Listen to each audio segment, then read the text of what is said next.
அனைவருக்கும் வணக்கம். நாம இப்ப பாக்கியலட்சுமி சீரியல்ல என்னெல்லாம் சுவாரஸ்யமான விஷயங்கள் நடக்குதுன்னு பார்க்கலாம் வாங்க. தாத்தா பிறந்தநாள் கொண்டாட்டம் முடிஞ்சது வீட்டுல இருக்கிற எல்லாரையும் கூப்பிட்டு வச்சு ரொம்ப நேரம் பேசிக்கிட்டு உட்கார்ந்துட்டு இருக்காங்க. இதை பார்த்தா ஈஸ்வரி வந்து என்னங்க உங்களுக்கு இன்னைக்கு என்னாச்சு? எவ்வளோ சீக்கிரத்தில் எப்போவுமே தூங்கிடுவீங்க, இன்னைக்கு இன்னமே தூங்காமல் எல்லாரையும் பிடிச்சி உட்கார வச்சுட்டு இருக்கீங்க.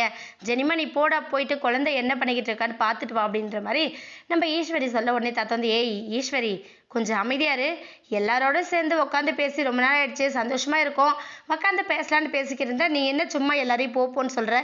தூங்குற குழந்தை தூங்கிட்டு தானே இருக்க போகுது, எதுக்கு ஜெனி அனுப்புற? ஜெனி இங்கே உட்காரட்டும், எல்லாருமா சேர்ந்து ஒன்றா பேசிக்கிட்டு இருக்கலாம் கொஞ்ச நேரம் அப்படின்னு சொல்லிட்டு நம்ம தாத்தா சொல்கிறாங்க. உடனே ஜெனியும் ஆமாங்க தாத்தா, நீங்கள் எவ்வளோ நேரம் பேசணும்னு நினைக்கிறீங்களோ பேசுங்க, எல்லாரும் சேர்ந்து பேசி ரொம்ப நாள் ஆயிடுச்சுல அப்படிங்கிற மாதிரி தான் அவங்க எல்லாரும் பேசிக்கிறாங்க. உடனே இனியா வந்து எல்லாரும் சேர்ந்து செல்ஃபி எடுத்துக்கலாம், ரொம்ப ஜாலியாக இருக்குல்ல அப்படிங்கிற மாதிரி எல்லாரும் செல்ஃபி எல்லாம் எடுத்துக்கிறாங்க. எடுத்துக்கிட்ட கையோட ஈஸ்வரி வந்து சரிங்க என்னால் இதுக்கு மேலே உட்காந்துட்டு இருக்க முடியாது, நான் போய் படுக்க போகிறேன் அப்படின்னு சொல்லிட்டு ஈஸ்வரி கிளம்ப தாத்தா வந்து இல்லை ஈஸ்வரி உட்காந்து பேசிக்கிட்டு அப்படின்னு சொல்லிட்டு எல்லாரையும் கூப்பிட்டு பேசிக்கிட்டு இருக்காங்க. இன்னொரு பக்கம் நம்ம பாக்கியா என்ன பண்ணுறாங்கன்னா மாமா ரொம்ப லேட் ஆயிடுச்சு, ஏற்கனவே நீங்கள் ரொம்ப டயர்டாக இருக்கீங்க, போயிட்டு படுத்து தூங்குங்க மாமா அப்படின்னு சொல்லிட்டு தாத்தாவை அனுப்பி வைக்கிறாங்க. தாத்தா வந்து இல்லைம்மா எனக்கு மனசில் ரொம்ப நிறைவாக இருக்குது, இவ்வளோ நாள் கழித்து எல்லாரையும் பார்த்தது, எல்லாரும் வந்தது, அது மட்டும் இல்லாமல் எழில் வந்தது, இதெல்லாம் நினச்சி எனக்கு ரொம்ப சந்தோஷம் ஆயிடுச்சு அப்படின்னு சொல்லிட்டு நம்ம தாத்தா பாக்கியா கிட்ட சொல்ல பாக்கியா வந்து மாமா அதுக்காக தான் இந்த விழாவே ஏற்பாடு பண்ணுச்சு, நீங்கள் அதை நினச்சி ஏன் ஒன்றும் கவலைப்படாதீங்க, எல்லாம் ஒன்றும் இல்லை அப்படிங்கிற மாதிரி நம்ம பாக்கியா சொல்கிறாங்க.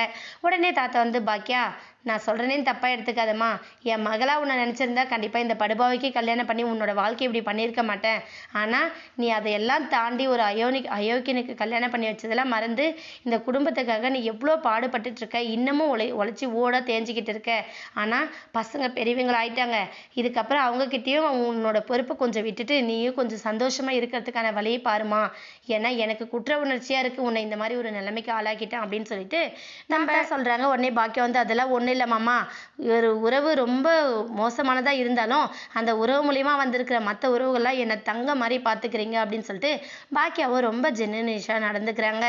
அடுத்து நம்ம பாக்கியா என்ன பண்ண போகிறாங்க அப்படிங்கிறத வெயிட் பண்ணி பார்க்கலாம். இந்த வீடியோ உங்களுக்கு பிடிச்சிருந்தா மறக்காமல் நம்ம சேனலை சப்ஸ்கிரைப் பண்ணுங்கள். தேங்க்யூ.